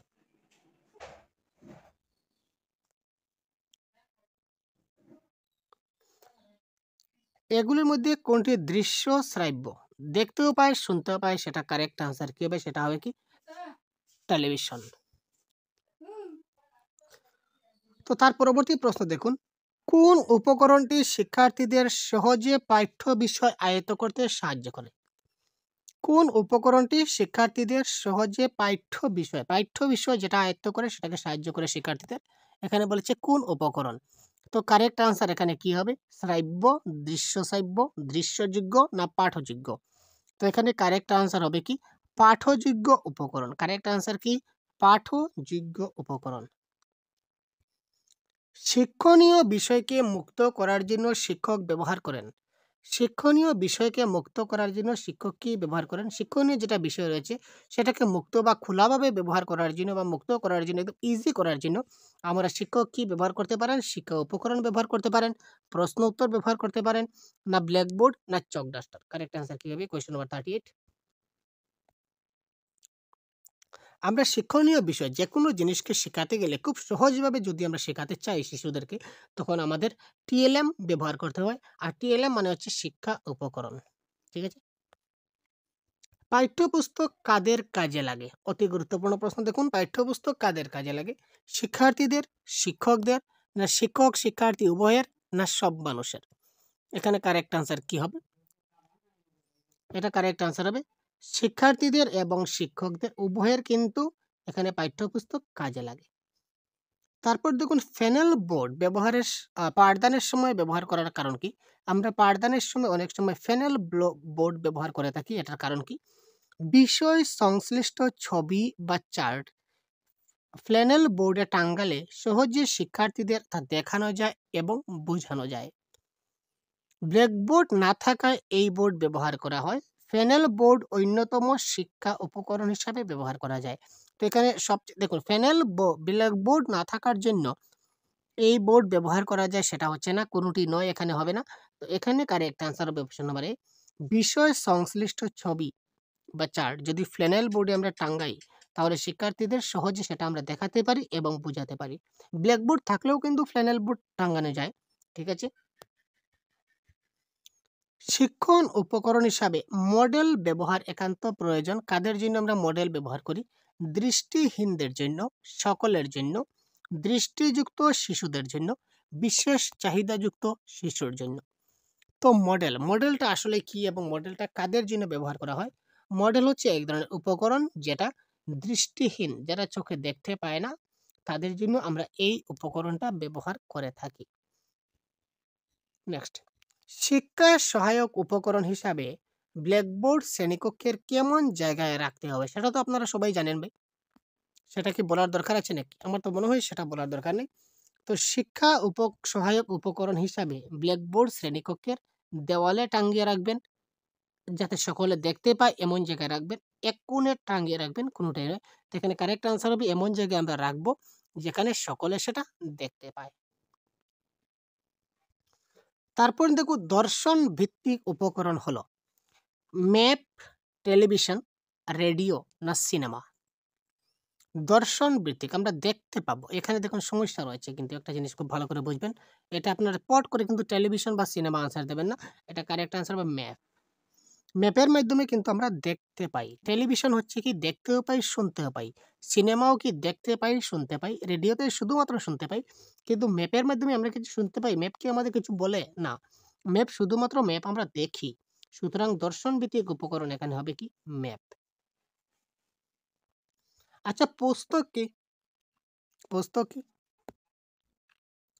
মানব জাতির চিন্তাধারার বিবরণ, বিশেষ মানুষের চিন্তাধারার বিবরণ, বিশেষ জাতির চিন্তাধারার বিবরণ, কোনো জাতির চিন্তাধারার বিবরণ। তো এই ক্ষেত্রে পুস্তক কি? পুস্তক হচ্ছে কি? মানব জাতির চিন্তাধারার বিবরণ। ঠিক আছে ভাই? তো আপকামিং সিটের পরীক্ষায় যে ধরনের প্রশ্ন আপনাদের পরীক্ষায় আসতে চলেছে সেগুলি আমি ডিটেলস আলোচনা করছি, এবং এই সবগুলা ক্লাসের পিডিএফ আপনারা পেয়ে যাবেন। টেনশনের কোনো ব্যাপার নেই। এবং আমাদের সহজগুরু ইউটিউব চ্যানেলের পক্ষ থেকে প্যাডাগজির একটি গাইড বুক আপনার জন্য প্রোভাইড করা হয়েছে, এবং বেঙ্গলি গ্রামারের আরেকটি গাইড বুক, এবং প্রিভিয়াস ইয়ার সবগুলো কোয়েশ্চেন পেপারের একটা গাইড বুক আমরা আপনার জন্য প্রস্তুত করেছি। যদি প্রয়োজন হয় ভিডিও ডেসক্রিপশনে লিঙ্ক থাকবে, এখান থেকে আপনারা পারচেজ করে নিতে পারবেন খুব স্বল্প দামে। তো দেখুন, শিক্ষামূলক প্রদীপনের গুরুত্ব হলো বিমূর্ত শিক্ষামূলক প্রদীপন মানে টিএলএম। টিএলএম এর গুরুত্ব কি? এবার আমরা দেখব importance of TLM. Importance of TLM বিমূর্ত ধারণাকে মূর্তভাবে উপস্থাপিত করে, বিষয়বস্তু তুলে ধরে, বিভিন্ন জিনিস গড়ে তুলতে আগ্রহ করা, শিক্ষকদের দক্ষতা প্রকাশ পায়। তো টিএলএম এর মাধ্যমে এই যে আমি বললাম মোবাইল বা একটা হাতি কি? হাতি। তো যখন আমরা হাতি নিয়ে একটা ক্লাস করব, ধরে নিন আমরা হাতি নিয়ে একটা ক্লাস করলাম শিশুদের, হাতিটা তাকে বুঝাবো। ছোট শিশু, সে ধরে নিন ক্লাস 1 এ পড়ছে, সে কিন্তু হাতির সম্বন্ধে তো ধারণা নেই, হাতি কি সে সেটা বুঝতে পারছে না। তো আমরা আ যখন তাকে হাতিটা যদি তাকে বুঝাই তাহলে হাতি কি সে কি করে বুঝবে? হাতি সে বুঝবে না। তাহলে আ সেই আমরা কি হাতিকে একটা বড় হাতিকে কি ধরে আমরা ক্লাসরুমে আনতে পারবো? যে এটা হচ্ছে একটা হাতি। বড় হাতিকে আমরা ধরে ক্লাসরুমে আনতে পারবো না। হাতির একটা চিত্র যদি আমরা অঙ্কন করে যদি তার সামনে যদি রেখে দিই কাগজে বা ধরে নিন মাটি দিয়ে একটা হাতি বানালাম যে এটা হচ্ছে একটা হাতি। তখন সে হাতির সম্পর্কে বুঝতে পারবে। মানে সে বিমূর্ত ধারণা, হাতিটা তার কাছে বিমূর্ত ছিল, হাতিটাকে বুঝতে পারল না। আমরা সেটাকে সেই টিএলএম এর মাধ্যমে হাতির একটা ছবির মাধ্যমে বা একটা মাটির ছোট হাতির মাধ্যমে আমরা তাকে জিনিসটাকে হাতিটাকে বুঝালাম, মূর্তভাবে বুঝালাম। সুতরাং বিমূর্ত ধারণাকে মূর্তভাবে উপস্থাপিত করে এটা হচ্ছে কি ইম্পোর্টেন্স অফ টিএলএম। কত প্রকারের বাক্যের ছাঁচ আয়ত্ত করতে হয়? বাক্যের যেটা প্যাটার্ন রয়েছে প্যাটার্নটা কত প্রকার হয় এটা আপনারা জেনে রাখবেন ২৫০ থেকে ৩০০। আচ্ছা লিখন কি? দেখুন লিখন কোয়েশ্চেন নাম্বার 47 হচ্ছে লিখন কি? অচেতন চিন্তন প্রক্রিয়া, অর্ধ সচেতন চিন্তন প্রক্রিয়া, সচেতন চিন্তন প্রক্রিয়া না কোনটি নয়? তো লিখন কি? আমরা যখন লিখবো তখন লিখার সময় আমাদেরকে কি কোন ধরনের চিন্তন করতে হয়? তো এটা কারেক্ট আনসার কি হবে? কোয়েশ্চন 47 এটা হবে লিখতে সময় আমাদের কিন্তু চিন্তা করতে হয়। ঠিক না? খুব ভালো করে চিন্তা করতে হয় কি লিখবো। সুতরাং সচেতন চিন্তন প্রক্রিয়া। অনুচ্ছেদ রচনার দ্বারা কি হয়? এই ধরনের প্রশ্ন কিন্তু আপনার পরীক্ষায় আসে ভাই। প্রিভিয়াস ইয়ার কোয়েশ্চেনে এখানে প্রশ্ন এসেছিল এখান থেকে। তো অনুচ্ছেদ রচনার দ্বারা পঠন দক্ষতার বিকাশ ঘটে, কথন দক্ষতার বিকাশ ঘটে, লিখন দক্ষতার বিকাশ ঘটে, আবার হচ্ছে শ্রবণ দক্ষতার বিকাশ ঘটে। তো অনুচ্ছেদ রচনা যখন করব, অনুচ্ছেদ যখন একটা অনুচ্ছেদ রচনা মানে কি অনুচ্ছেদ লিখা। তার মানে কি? এখানে লিখন দক্ষতার বিকাশ ঘটছে। কি হলো ভাই আপনারা কারেক্ট আনসার কমেন্ট করছেন না কি ব্যাপার? এবার কোয়েশ্চেন 49 কমেন্ট করুন তো কারেক্ট আনসার কি হবে?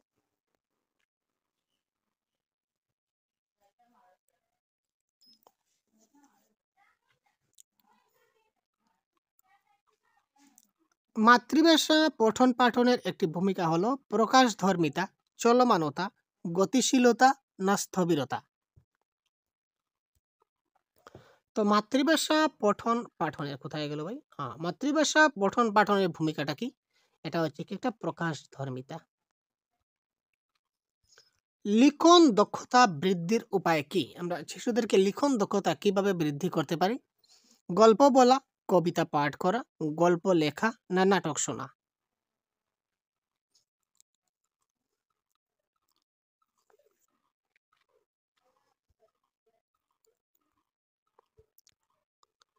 লিখন দক্ষতা বৃদ্ধির উপায় কি? এখানে কারেক্ট আনসার কি হবে? গল্প লেখা ইজ দ্য রাইট আনসার। গল্প লেখার মাধ্যমে আমরা কি করতে পারি? তাদের লিখন দক্ষতাকে বৃদ্ধি করতে পারি। কোন গুণের জন্য লিখন দক্ষতার প্রয়োজন? লিখন দক্ষতার জন্য কোন গুণের প্রয়োজন? গ্রহণধর্মিতা, প্রকাশধর্মিতা, গ্রহণ এবং প্রকাশধর্মিতা না কোনটি নয়? দেখুন এই ক্ষেত্রে একটু কনসেপ্ট নিয়ে আলোচনা না করলে হবে না। LSRW শ্রবণ, কথন, পঠন, লিখন। এর মধ্যে আমাদের শ্রবণ এবং অর্থাৎ লিসেনিং এবং রিডিং হচ্ছে কি আমাদের আ রিসিপটিভ স্কিল। রিসিপটিভস মানে কি গ্রহণধর্মিতা, রিসিভ করা। আর S এবং W মানে স্পিকিং এবং রাইটিং হচ্ছে কি আমাদের প্রোডাক্টিভ। প্রোডাক্টিভ মানে কি? প্রকাশধর্মিতা। ঠিক আছে? এটা হচ্ছে কি রিসেপটিভ মানে গ্রহণ করা আর প্রোডাক্টিভ মানে কি প্রকাশ। এখানে লিখন বলেছে, তো লিখন হচ্ছে P ফর প্রোডাক্টিভ আবার ফর প্রকাশধর্মিতা। তো এখানে correct answer option number B হচ্ছে কি প্রকাশধর্মিতা। মাইকেল ওয়েস্টের মতে রিডিং কি? মাইকেল ওয়েস্ট একজন ব্যক্তি। উনার মতে রিডিং কি? ইনি বলেছিলেন process of sight, sound, sense. এটাই হচ্ছে কি রিডিং। মাইকেল ওয়েস্ট পঠনের কয়টি ধাপের কথা বলেছিলেন? মাইকেল ওয়েস্ট পঠনের কয়টা ধাপের কথা বলেছিলেন? ৩ টা, ৪ টা, ৫ টা, ৬ টা কারো জানা আছে নাকি? জানা থাকলে বলুন তো তাড়াতাড়ি। এটা ৫ টা। ঠিক আছে ভাই ৫ টি ধাপের কথা বলেছিলেন। কোন পাঠে অতিরিক্ত শ্রম হয় এবং শরীরের অবসাদ ঘটে? আমরা কি ধরনের পাঠ করলে, পাঠ মানে এখানে রিডিং এর কথা বলা হয়েছে রিডিং।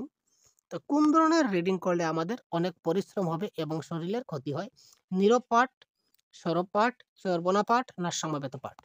আমরা সবাই জানি আমরা যদি জোরে পড়ি, চিৎকার করে পড়ি তখন আমাদের অনেক পরিশ্রম হবে এবং শরীরের ক্ষতি হয়।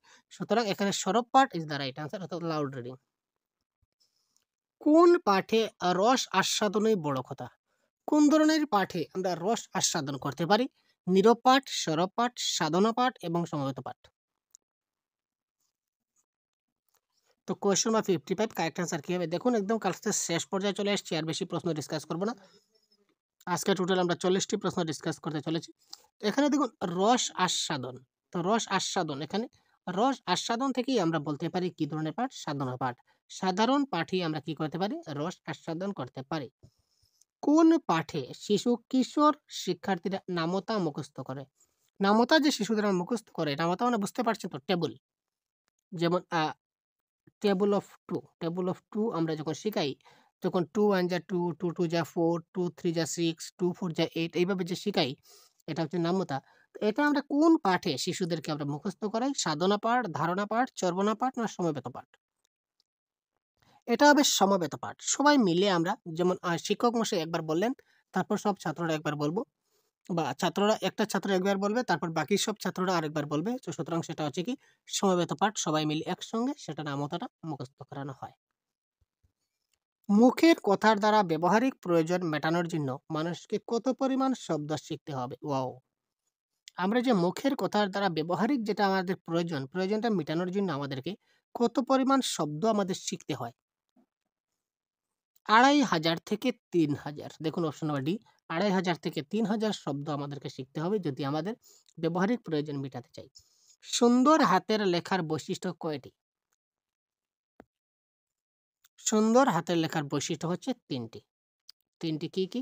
আমরা ডিসকাস করব, আমাদের ক্লাসে সবসময় পাবেন আপডেট। শিক্ষার্থীরা সঠিক উচ্চারণ করেছে কিনা না সেটা কোন পাঠের দ্বারা বোঝা যায়? শিক্ষার্থীরা সঠিক উচ্চারণ করছে কিনা না সেটা কোন পাঠের দ্বারা বুঝতে পারবো? নীরব পাঠ, সরব পাঠ, সমবেত পাঠ এবং ধারণা পাঠ। এটা কারেক্ট আনসার হবে।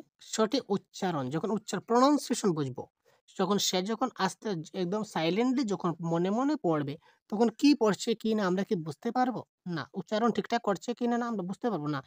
সুতরাং সে যদি লাউডলি পড়ে, জুড়ে জুড়ে পড়ে, তখন সে কি পড়ছে, তার উচ্চারণ ঠিক হচ্ছে কিনা না সেটা আমরা খুব তাড়াতাড়ি বুঝতে পারি। তো আজকের ক্লাসের সর্বশেষ প্রশ্ন, সুন্দর হাতের লেখার বৈশিষ্ট্য কি? এখানে দেখুন আগে বলেছিলাম সুন্দর হাতের লেখার বৈশিষ্ট্য কয়টি? ৩টি। এবার দেখুন ৩টি কি, কি? সুন্দর হাতের লেখার বৈশিষ্ট্য স্পষ্টতা হতে হবে, দ্রুততা হতে হবে এবং সমরূপতা হতে হবে। লেখাটা স্পষ্ট হতে হবে, লেখার মধ্যে একটা স্পিডনেস থাকতে হবে, তারপর সমরূপতা, লেখার যে সাইজগুলা সবগুলা সমান হতে হবে। সুতরাং উপরের সবগুলি এই ক্ষেত্রে কি কারেক্ট আনসার। ঠিক আছে ভাই? সুন্দর হাতের লেখার বৈশিষ্ট্য হলো, এখানে স্পষ্টতা, দ্রুততা, সমরূপতা না সবগুলি? এখানে কারেক্ট আনসার কি হবে দেখুন, সুন্দর হাতের লেখার বৈশিষ্ট্য কি? এই ধরনের প্রশ্ন কিন্তু আমরা এক্সাম হলে কিন্তু অনেকবার দেখতে পাই। ঠিক আছে ভাই? সুন্দর হাতের লেখার বৈশিষ্ট্য, তো সুন্দর হাতের লেখা হতে গেলে লেখাটা স্পষ্ট হতে হবে, লেখার দ্রুততা থাকতে হবে, তারপর লেখার সমরূপতা মানে লেখার যে সাইজ বা অক্ষরের যে সাইজগুলো আছে সেগুলো সবগুলো সমান হতে হবে, লেখাগুলো স্পষ্ট হতে হবে, লেখাগুলো মোটামুটি একটু স্পিডে লিখতে হবে। সুতরাং উপরের সবগুলো ইজ দ্য রাইট আনসার। তারপর দেখুন, ভাষা শিখনের দ্বারা জ্ঞানের প্রয়োগ কয়টি নৈপুণ্যের উপর নির্ভর করে? কি হবে কারেক্ট আনসার? আপনারা কমেন্ট করুন তো ভাই। ভাষা শিখনের দ্বারা জ্ঞানের প্রয়োগ কয়টি নৈপুণ্যের উপর নির্ভর করে? 3টি, 4টি, 5টি না 2টি? এই ক্ষেত্রে কারেক্ট আনসার হবে 4টি। কি কি 4টি আমরা পরবর্তীতে বলবো। যথাযথ উচ্চারণ মানে কি? তো যথাযথ উচ্চারণ মানে কি বলুন তো? মোটামুটি উচ্চারণ করা, ভেবেচিন্তে উচ্চারণ করা, বর্ণটির সঠিক উচ্চারণ করা না প্রচলিত রীতিতে উচ্চারণ করা? কারেক্ট আনসার কোনটি হবে? কোয়েশ্চন নাম্বার 62, খুব তাড়াতাড়ি কমেন্ট করুন। যথাযথ উচ্চারণ মানে কি? আমরা যে উচ্চারণ বলে থাকি তার যথাযথ উচ্চারণ মানে কি?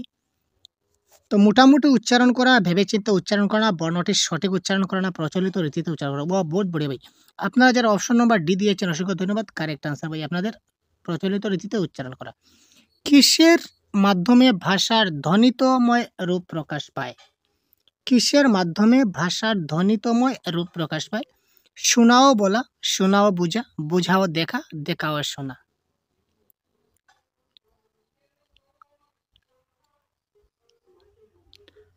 ভাষার ধ্বনিতময় রূপ, ধ্বনি, ধ্বনি কখন হবে? ধ্বনি, একটা ধ্বনি কখন প্রকাশ হবে? যখন আমি কিছু একটা বলবো, তখন না আমার মুখ থেকে ধ্বনিটা বের হবে। আমি যা বলছি সেটাকে ধ্বনি আকারে প্রকাশ, যেমন যা বলবো সেটাই তো একটা ধ্বনি। ধ্বনি মানে সাউন্ড, ঠিক আছে? তো আমি কিছু বলবো সেটাই না সাউন্ড। তো যেখানে বলবো তো বলবো শোনা এবং বলা রয়েছে, এখানে বলা নেই, এখানে বলা নয়, এখানে বলা নেই, তার মানে বলা হচ্ছে না। তো এখানে এখানে একটি মাত্র অপশন শোনা এবং বলা রয়েছে, সুতরাং এটাই হবে কি কারেক্ট আনসার। কেউ যদি ধ্বনি ব্যবহার করে তখনই না আমি শুনতে পাবো, সুতরাং শোনাও কিন্তু এই ক্ষেত্রে কারেক্ট। কয়টি নৈপুণ্যের উপর ভাষার ব্যবহারিক প্রয়োগ নির্ভর করে? কয়টি নৈপুণ্যের উপর ভাষার ব্যবহারিক প্রয়োগ নির্ভর করে? 2টা, 3টে, 4টি না 5টি? কারেক্ট অ্যান্সার কোনটি হবে?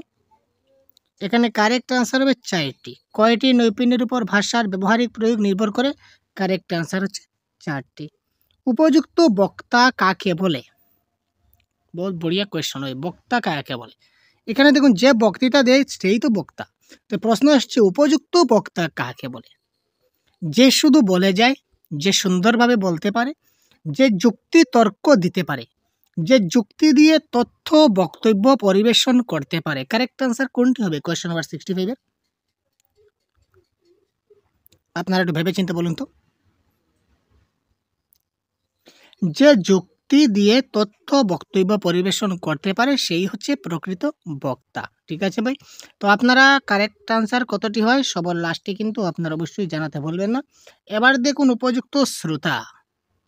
উপযুক্ত শ্রোতা কাকে বলে? কি প্রশ্ন ভাই, দেখতে পাচ্ছেন? যে শুধু শুনে, যে শুধু শুনে কিন্তু প্রতিক্রিয়া প্রকাশ করে না, যে শুনে এবং প্রতিক্রিয়া প্রকাশ করে, যে শুনে এবং যথার্থভাবে বক্তব্য বিষয় উপলব্ধি করতে পারে। তো কোয়েশ্চন নাম্বার 66-এর কারেক্ট আনসার কোনটি হবে? এটারও কারেক্ট আনসার হবে অপশন নাম্বার ডি। যে শুনে এবং যথার্থভাবে বক্তব্য বিষয়টা কি করতে পারে, উপলব্ধি করতে পারে, সেই হচ্ছে কি আমাদের উপযুক্ত শ্রোতা। একটা শুনবো এবং কি শুনবো, যে বক্তব্য বিষয় উপলব্ধি করতে পারবে এবং যথার্থভাবে যা শুনলাম সেটা যদি আমি কাউকে বলতে পারি, সেটাই হচ্ছে আমার শোনা। আমি শুনলাম তারপর মনে থাকলো না, কি শুনলাম কিছু বুঝলাম না, তাহলে কিছু হলো না। যা শুনবো সেটাকে আমাকে বুঝতে হবে। নেক্সট, বক্তার শ্রোতার মানসিক যোগসূত্র স্থাপন কথাটির অর্থ কি? বক্তার শ্রোতার মানসিক যোগসূত্র স্থাপন, এই যে কথা, এই কথাটির অর্থ কি? একজন বলেছে ও একজন শুধু শুনছে, একজন বলেছে এবং অন্যজন মন দিয়ে শুনছে, একজন যুক্তি সহকারে বলছে, অন্যজন আনমনা হয়ে শুনছে। বক্তার বক্তব্য বিষয়কে যুক্তি তর্ক দিয়ে বিচার করে উপলব্ধি করেছে। কোয়েশ্চন নাম্বার 67 কি হবে কারেক্ট আনসার? বন্ধুরা তাড়াতাড়ি কমেন্ট করুন। এবং আমাদের কাছে অনেকগুলা পিডিএফ রয়েছে, ভিডিও ডেসক্রিপশনে আপনারা সবগুলি পিডিএফ পেয়ে যাবেন। সেগুলো সবগুলো হচ্ছে পেড ভার্সন, কিছু কিছু পেমেন্ট করলে আপনারা এখান থেকে পেয়ে যাবেন। তারপর ফ্রি পিডিএফ আমরা প্রোভাইড করে থাকি আপনাদের। আমাদের হোয়াটসঅ্যাপ গ্রুপ রয়েছে আপনাদের জন্য এবং টেলিগ্রাম গ্রুপ রয়েছে, আপনারা এখানে জয়েন হতে পারেন। এবং হোয়াটসঅ্যাপ গ্রুপের মাধ্যমে আমরা এখন থেকে মক টেস্ট শুরু করেছি, কিছু কিছু মক টেস্ট হয়, পরবর্তীতে আমরা স্পেশাল মক টেস্ট আপনাদের জন্য একটা কোর্স আমরা লঞ্চ করব। তো দেখুন এখানে কারেক্ট আনসার হবে বক্তার বক্তব্য বিষয়কে যুক্তি তর্ক দিয়ে বিচার করে উপলব্ধি করেছে। ঠিক ঠিক লেখা অর্থে কি বোঝানো হয়েছে? ঠিক ঠিক লেখা অর্থে কি বোঝানো হয়েছে? মোটামুটিভাবে লিখে যাওয়া, ঠিক বানানে লিখে যাওয়া, সঠিক বানান ও যতিক চিহ্ন প্রয়োগ করে লিখে যাওয়া, বুঝাবার মতো করে লিখে যাওয়া। কি হবে কারেক্ট আনসার? ঠিক ঠিক লেখা অর্থে কি বোঝানো হয়েছে? কারেক্ট আনসার কোনটি হবে?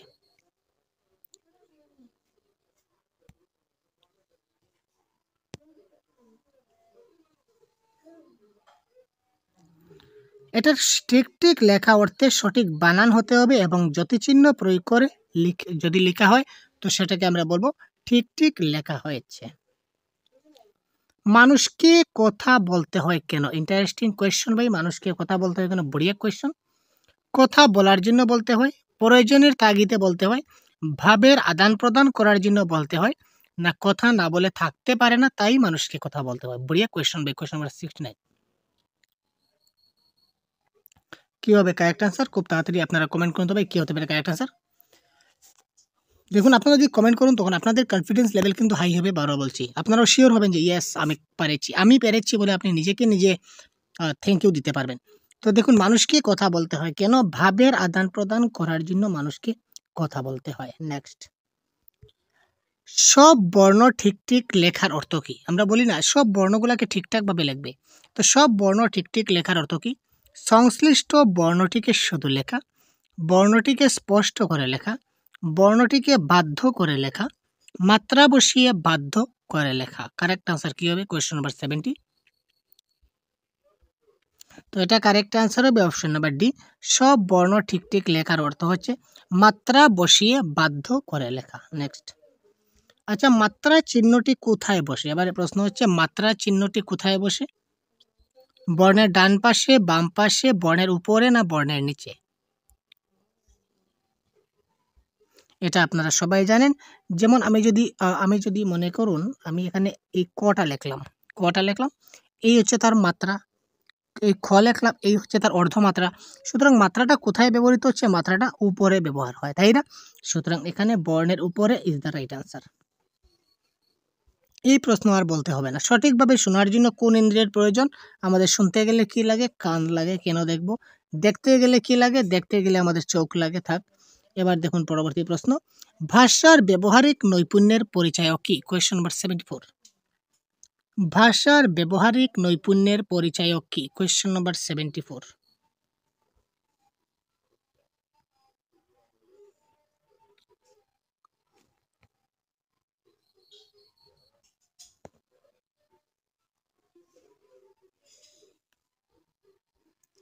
ভাষা ব্যবহারের নৈপুণ্যের পরিচয় হচ্ছে অর্থযুক্ত বাক্য বলা। কেউ যদি অর্থযুক্ত বাক্য বলে তো সেটা তার কি হচ্ছে? ভাষার ব্যবহারের দিক দিয়ে সে ব্যবহার করতে পারছে।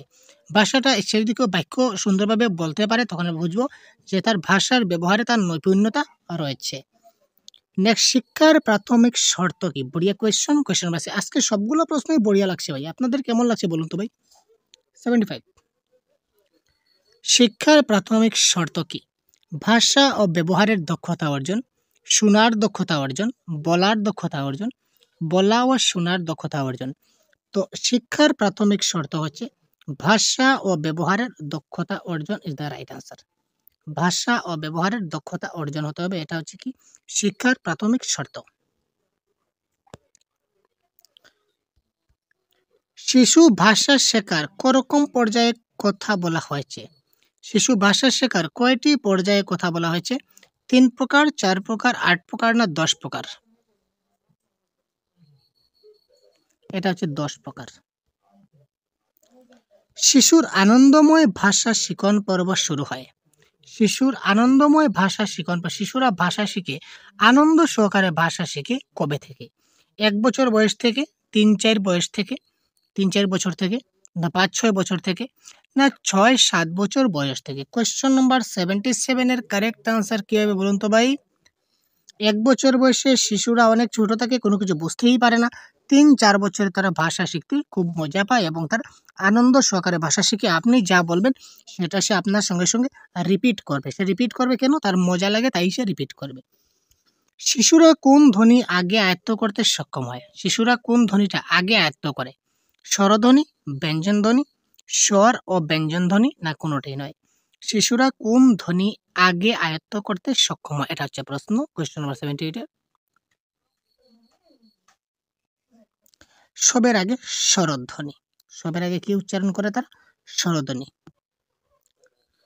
ভাষা ও বিজ্ঞানীগণ ভাষা আয়ত্তীকরণের ক্ষেত্রে শিশুর কয়টি কৌশল চিহ্নিত করেছিলেন? ভাষা ও বিজ্ঞানীগণ অর্থাৎ ভাষা বিজ্ঞানীগণ ভাষা আয়ত্তকরণ, তো আয়ত্তকরণ কি? ল্যাঙ্গুয়েজ অ্যাকুইজিশন এবং ল্যাঙ্গুয়েজ লার্নিং। আমরা কনসেপ্টের ক্লাসে দিয়েছি, যদি জানা না থাকলে অবশ্যই দেখে নেবেন আমাদের কনসেপ্টের ক্লাস। তো এখানে তিনি কয়েকটি কৌশল বলেছিলেন? এখানে তিনি বলেছিলেন 3টা কৌশল। 3টি কৌশল কি কি আমরা সেই ক্লাসে বলে দিয়েছি। কত বছর বয়সে শিশু প্রচুর শব্দ আয়ত্ত করে? মোটামুটি শিশুর একটা প্রচুর শব্দ তারা আয়ত্ত করে নেয় কয় বছর বয়সে? কারেক্ট আনসার 5 বছর বয়সের মধ্যে তারা প্রচুর শব্দ আয়ত্ত করতে সক্ষম হয়। এবার দেখুন 1.5 বছর বয়সে শিশুরা কিভাবে কথা বলতে চায়? 1.5 বছর শিশু যখন বয়স হয় তখন তারা কিভাবে কথা বলতে চায়? 3টা শব্দযুক্ত, 1 শব্দযুক্ত, 2 শব্দের না 4 শব্দের? তো কি হবে কারেক্ট আনসার বলুন তো ভাই? 1.5 বছর বয়সে শিশুরা কিভাবে কথা বলতে চায়? কোয়েশ্চেন নাম্বার 81, এটা কারেক্ট আনসার হবে 2 শব্দ বিশিষ্ট। ভাষা আয়ত্তীকরণের একটি উপাদান হলো, ভাষা আয়ত্তীকরণের একটি উপাদান কি? ঘরবাড়ি, খেলার মাঠ, পরিবেশ না চাষের জমি?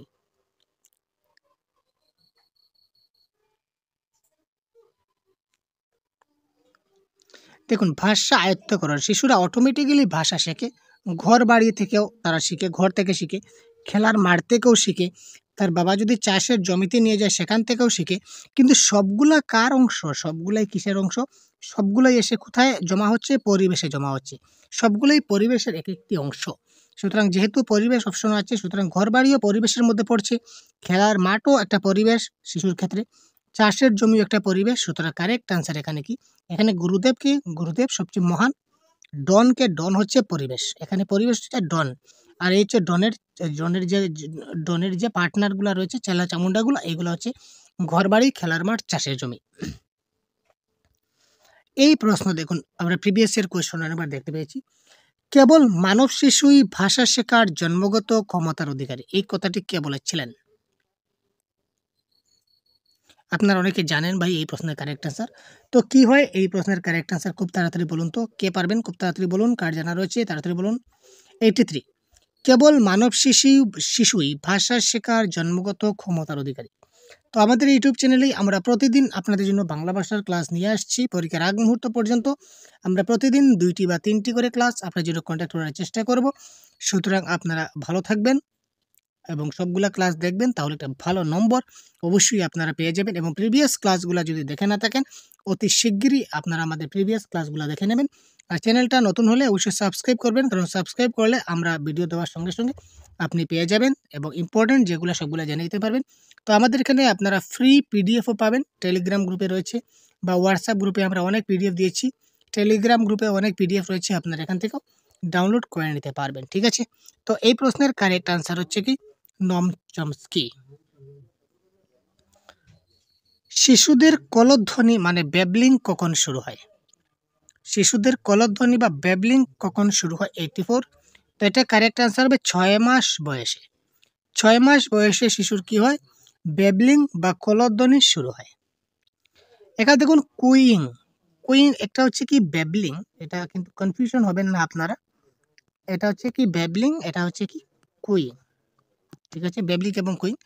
তো কুইংটা শুরু হয়, কুইংটা শুরু হয় 6 সপ্তাহে, এটা হচ্ছে উইক। কুইংটা শুরু হচ্ছে 6 সপ্তাহে, আর ব্যাবলিংটা হচ্ছে 6 মাসে। ডিফারেন্সটা হচ্ছে কি? সপ্তাহ এবং মাস। এখানে যদি 6 মাস লিখে দিই তখন সেটা ব্যাবলিং হয়ে যাবে, এটা মাথায় রাখবেন। যদি আমরা 6 মাস লিখে দিই তখন সেটা ব্যাবলিং, আর যদি 6 সপ্তাহ লিখি তখন সেটা হয়ে যাবে কি? কুইং। একটুকু কনফিউশন হবেন না আপনারা। নেক্সট, এলইডির সম্পূর্ণ নাম কি? এলইডি। 86 প্রশ্ন, কোয়েশ্চেন নাম্বার। তো এটা correct answer, learning associative device, language acquisition device, language association device, language accommodative device. তো কারেক্ট আনসার কী হবে আপনারা সবাই জানেন। তো দেখুন এটা কারেক্ট আনসার কী হচ্ছে? Language acquisition device is the right answer. Bangla ভাষা শেখার ক্ষেত্রে কোন বিষয়ে বেশি গুরুত্ব দেওয়া হয়? বাংলা ভাষা শিক্ষার ক্ষেত্রে কোন বিষয়ে বেশি গুরুত্ব দেওয়া হয়? ভাষা শিখনের ক্ষেত্রে, ভাষা আয়ত্তীকরণের ক্ষেত্রে, ব্যাকরণের নিয়ম শেখানোর দিকে, না কোনোটি নয়? কোয়েশ্চন নাম্বার 87 এর কারেক্ট আনসার কী হবে? বাংলা ভাষা শেখার ক্ষেত্রে কোন বিষয়ে বেশি গুরুত্ব দেওয়া হয়? কারেক্ট আনসার ভাষা আয়ত্তীকরণের দিকে, ল্যাঙ্গুয়েজ অ্যাকুইজিশনের ক্ষেত্রে বেশি গুরুত্ব দেওয়া হয়। কারণ যেহেতু শিশুরা যখন বেশি করে আয়ত্তীকরণ করতে পারবে, আয়ত্তীকরণ ন্যাচারাল প্রসেস, যত বেশি আয়ত্ত করতে পারবে তত তার জ্ঞান বৃদ্ধি পাবে, তাদেরকে শেখাতে কম লাগবে। ভাষা শিখনে যদি বেশি আমরা গুরুত্ব দেই তাহলে কিন্তু তার ব্রেইনটা ততটুকু সাকসেস হবে না। ভাষার আয়ত্তীকরণ হলো একটি সচেতন প্রক্রিয়া, একটি নিয়ম সর্বস্ব প্রক্রিয়া, একটা অচেতন প্রক্রিয়া, না একটা স্বাভাবিক প্রক্রিয়া? Question number 88।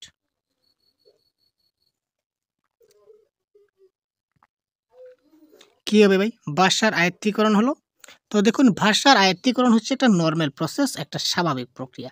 এটা অটোমেটিক্যালি আমাদের মধ্যে চলে আসে। তো ভাষার আয়ত্তীকরণের কনসেপ্ট ক্লাসটা আপনারা দেখবেন। আমি রিকোয়েস্ট করছি আপনাদের বারবার।